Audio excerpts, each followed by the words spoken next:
Okay, I'll just show you how to pair a mobile to the Bluetooth audio system in this Mercedes Benz E Class. So from any screen, we make sure that Bluetooth is switched on, and then we're watching out at the bottom here. Go over to the system here, switch telephone on, and then you've got your rotary selector here. You've got name and telephone.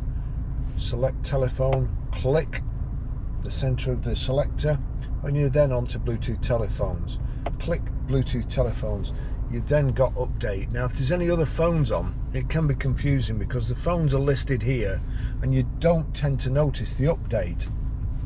So select update, click on update.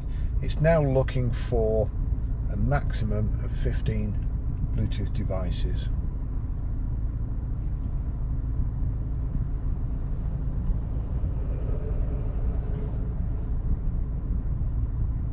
And there you go, it's picked up my phone. So turn the selector until it gets to my phone, Barry's iPhone, then click the center.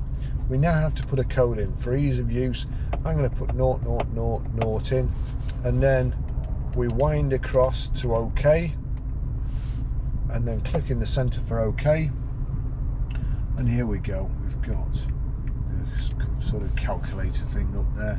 Put 4 notes in, allow contacts and favorites to sync has come up, allow, authorization procedure successful, and there you go, you've got Mercedes Benz Bluetooth connected.